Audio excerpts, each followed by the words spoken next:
You've always been such a failure. That was my sister, dripping with sarcasm, even though it had been a while since we last met. We had agreed to meet at a cafe, an unusual invitation from my sister who never really liked me. As soon as our coffee arrived, she said that to me. I was taken aback by her sudden harsh words, but then I remembered, she was always like this. My sister, although a bit harsh-looking, was always the more attractive one, skillful in everything she did. In contrast, I was just average in looks and build. Growing up, people often didn't even realize we were sisters. I guess I've always been a nuisance to her. Whenever I made a small mistake, she'd seemingly kindly correct me, but always with a sense of superiority, uttering that phrase. After I got married, my sister and I grew distant, and it's been a while since I've been spoken to in such a manner. I was feeling quite down about it when, out of the blue, she blurted out something shocking. "I'm pregnant with your husband's child, so you should divorce quickly." With a flourish, she showed me a photo, likely taken on a hotel bed, of the two of them. It seemed like she took the picture while my husband was sleeping. He was lying next to her, mouth wide open, fast asleep. I could feel the blood drain from my face as the reality of what she said hit me. I noticed my hand shaking, barely able to place my coffee cup back on the saucer. Wondering how long I had been betrayed. As my expression turned grim, my sister, with a sense of superiority, said as if it were the most natural thing in the world and laughed. I muttered under my breath. "Who's really the failure here?" "My name is Emily, I'm 34 years old. I married my boss, who is 3 years older than me, a few years ago. Both my husband and I had wanted children for a long time, but after visiting a clinic 6 months ago, I found out that I had fertility issues. I had many consultations with the doctors and started fertility treatments, but to no avail. One day, I decided to talk to my husband about it. "Hey, the doctor wants you to get tested as well," I suggested timidly. He replied mockingly. "Why should I get tested when it's your fault we can't have a kid?" Despite my explanations that his cooperation was essential for the treatment, he flatly refused to get tested. There's only so much I could do alone, but he never accompanied me to the hospital. The leadership qualities he displayed as my boss were nothing but arrogance at home.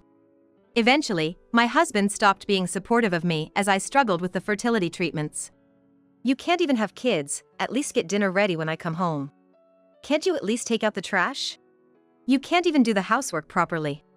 He started saying things like this every chance he got. I was exhausted from the repeated tests and treatments, and he began treating me more like a housekeeper than his wife. I was on the verge of breaking down. My husband was possibly up for a promotion and had been coming home late due to work and entertaining clients. One day, I received a call from my sister. "Hey Emily, do you want to have coffee this Sunday?" I've never been fond of my sister. Whenever I made a mistake, she'd sarcastically say, "You're such a failure," while covering for me. Everyone around us praised her as a great sister, and it wasn't like she ever hurt me physically. But I couldn't stand her condescending attitude, as if she was always the superior one. Whether she knew about my feelings or not, we had become somewhat estranged since I got married, but then she invited me for coffee. I was hesitant to meet her, but exhausted from the fertility treatments and my husband's attitude, I thought it might be a refreshing change. "It's been a while, how have you been?" I asked my sister, who had become more flashy than before, as I sipped the coffee I ordered. She was wearing a dress with a deeply plunging neckline and bright red lipstick. Considering she's 39, it might seem a bit too flashy, but it suited her striking features well. She immediately responded to my question. "Emily, I heard you're going through fertility treatments," she asked abruptly with a snort. I couldn't believe my ears. It wasn't just her brash question that surprised me. We weren't close, and I hadn't told anyone in our family about the treatments. How did she know? Seemingly delighted by my confusion, she laughed softly. "A body that can't have children is like a defective product, isn't it? No wonder he prefers me." "What?" I took a moment to process her words, said with a sly grin and resting her cheek on her hand. "You still don't get it? You've always been such a failure. Right now, there's a baby in my belly. And the father, of course, is your dear husband." Her bright red lips slowly moved. What is she saying, this sister of mine? A baby? With my husband and my sister? "I'm pregnant with your husband's child, so you should divorce quickly." She smugly showed me a photo, probably taken on a hotel bed, fluttering it in front of me. My husband, sleeping next to her with his mouth wide open, seemed unaware of being photographed. How long had their relationship been so intimate that he could relax like this around her?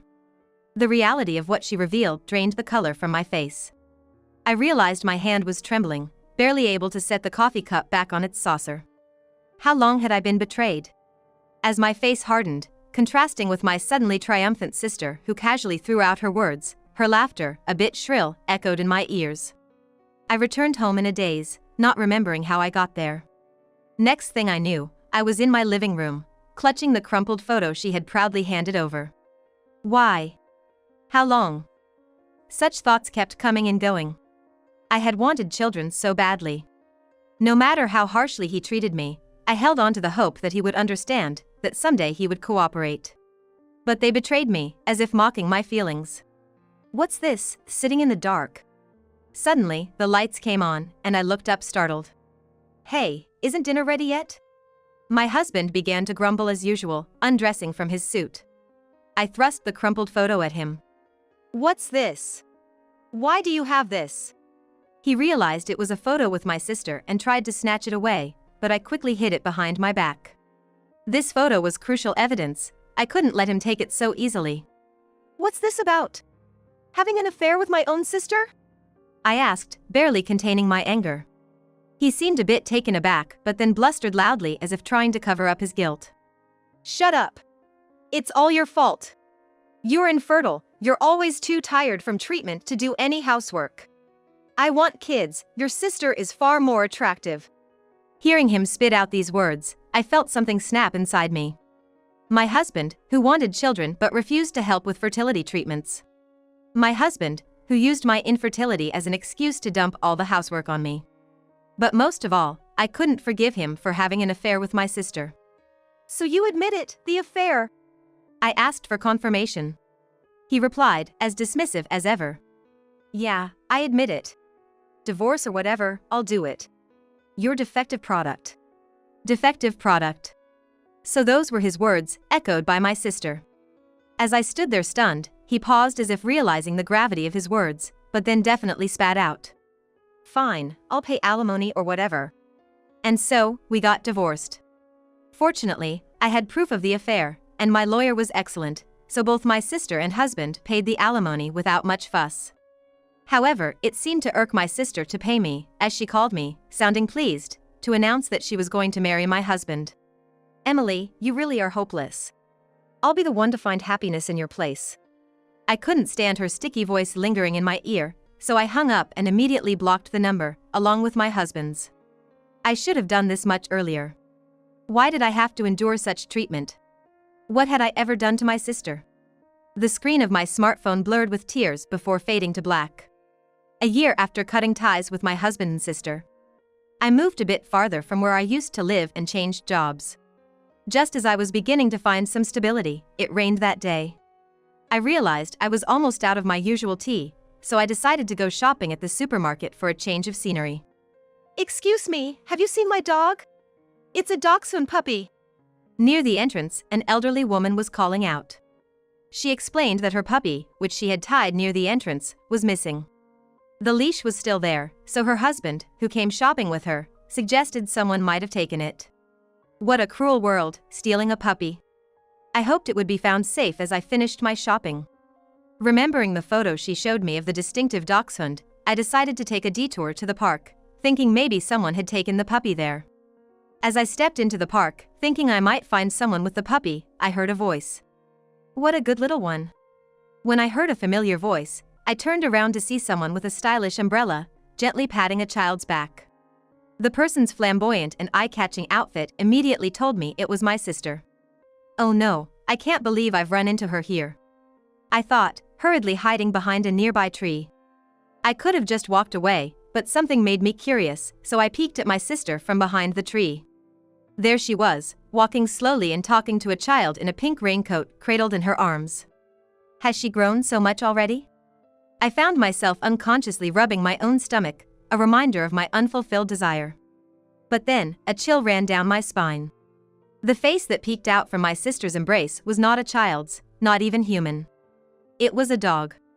My sister was holding a small dog. talking to it as if it were her child. "What would you like for dinner today?" A cold sweat ran down my back as I watched her. I realized something as I stared in disbelief. The dog in my sister's arms, a dachshund, looked exactly like the one in the photo I had just seen. Even though it wore a mask to prevent biting, I could see the distinctive dappled pattern through the gaps in its raincoat. The puppy, trembling and desperately trying to wiggle free, was skillfully restrained by my sister using her arms, stomach, and knees. "Hello?" I decided to call the police without hesitation. I regretted not asking the dog's owner for their contact information, but it was too late for that now. I couldn't just leave things as they were, and I knew approaching my sister directly wouldn't help. I stayed hidden behind the tree, explaining the situation to the police over the phone. Once I saw the officers arrive and start questioning my sister, I left the scene. That night, I received a call from my mother telling me that my sister had been arrested. Since my sister's affair and remarriage with my ex-husband, my mother had been considerate of me, and this was the first time she had called me about my sister since then. Apparently, the dappled dachshund was safely returned to its owner. I felt a sense of relief, but couldn't bring myself to tell my mother that I was the one who reported it. Then, she started crying on the other end of the line. "Emily, actually, your sister's pregnancy, it was a lie." My mother's voice was filled with sobs as she revealed the shocking news. A few months ago, my ex-husband had called my mother in a hurry.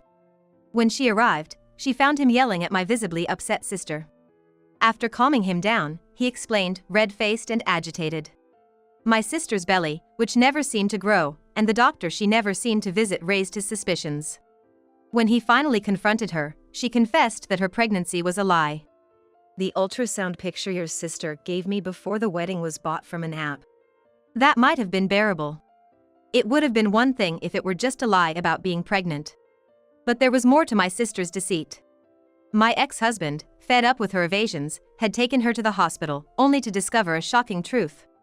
Just like me, my sister had difficulty conceiving, made even more challenging by her age.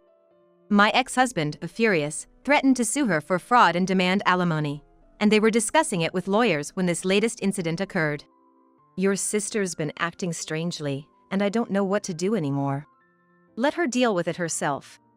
It's none of my business now," I replied coldly, without the strength to comfort my crying mother. I hung up, feeling a bit harsh but knowing that I deserved to cry too. It was supposed to be a simple trip to buy tea, yet I had stumbled upon this unexpected truth. I wondered if my sister had known all along that she couldn't have children. Even before she demanded that I leave my husband. Maybe all she wanted was to take him away from me. That's just how she always was. "Emily, you're such a failure." That was her constant refrain. Reveling in her sense of superiority. Perhaps she couldn't stand that I, whom she deemed inferior, had married before her. That was the kind of person she was. Who's really the failure here? I whispered to myself, knowing I would probably never speak to my sister again. After being arrested by the police for pet theft, my sister, who had been exhibiting odd behavior, was apparently ordered to undergo a psychiatric evaluation. I remember my mother mentioning that my sister had been acting strangely. But it turns out, it was all part of my sister's scheme. When I demanded alimony from her, my ex-husband, it seems, had paid her share as well. After remarrying, my sister, who had been enjoying her life as a housewife without a steady job, had no savings. Incredibly, she committed this crime simply to avoid paying the alimony. She wanted to be deemed financially incapable after a psychiatric evaluation. However, neither the police nor the doctors were that naive. My sister's half-baked scheme, hardly a scheme, was quickly exposed, and she was judged to have committed a premeditated, extremely malicious act. Recently, I heard from my exhausted mother that my sister had received a prison sentence and would spend the next few years behind bars. As for my ex-husband, he apparently hadn't learned his lesson and continued his affairs, even after learning of my sister's infertility. Not just with one, but multiple women. Yet none of them became pregnant with his child, which finally led him to get tested. Astonishingly, it turned out that he himself was infertile. I thought so. While it was difficult for me to get pregnant, it wasn't impossible. If only my ex-husband had cooperated, there were still ways we could have tried. But he never wanted to find out. He probably thought that just having intercourse was enough to conceive a child, never considering that he might be the issue. When told by doctors that he was incapable of fathering a child, his male pride was shattered. Stress from his errors at work, compounded by this shock, led to his promotion being withdrawn. He even resorted to embezzling company funds as a way to cope with his stress. I feel ashamed that I ever had feelings for such a foolish man. His embezzlement was discovered, and he was, of course, fired from his job. To make matters worse, it turned out that one of his affair partners was married. He faced hefty demands for alimony and, unable to cope, had to move back into his parents' home. Why do I know all this? Because my ex-husband, having changed his number, called me the number he hadn't blocked yet. Regretfully, I answered, and against my better judgment, I agreed to meet him one last time. That's how I learned all this. In front of me sat a man who bore no resemblance to the leader he once was. He wore a wrinkled shirt, his hair was thinning from stress, and he nervously laughed and talked non-stop. My parents, they're nagging me to show them a grandchild. I'm sure, with his pride, he hasn't even told his parents about his infertility. His parents were always persistent about wanting grandchildren, probably even more so since his marriage to my sister. He seemed more distressed than ever. As I made it clear with my eyes that I had no interest in his life story, he swallowed hard. Even now, his high pride lingered, and it took him a few seconds to spit out his next words. Hey, could you lend me some money? I mean, you must still have some savings, right? His audacious request made me feel nauseous. I feel nauseated by my ex-husband who, without offering an apology, begs me like this. How could he think I would lend him money? I was just borrowing a little from the company, and they fired me, Job hunting isn't going well either. Just borrowing a little? I couldn't hide my astonishment. Didn't he realize embezzlement is a serious crime? Despite likely dealing with the police and facing lawsuits from his company, how could he remain so optimistic? Probably, his unsuccessful job hunt was due to his crime being well known. My ex-husband, claiming to be working day-to-day jobs to pay off his alimony, just kept laughing without a hint of remorse. Why on earth does he think I owe him the courtesy of lending him the alimony he paid me? I sighed deeply. Misinterpreting this, my ex-husband began to get excited. You're going to lend me the money. I knew I could count on you, Emily, he exclaimed. I firmly told him. I'm going abroad. Huh? He said, his mouth agape, not understanding. I'm planning to help impoverished children become self-sufficient.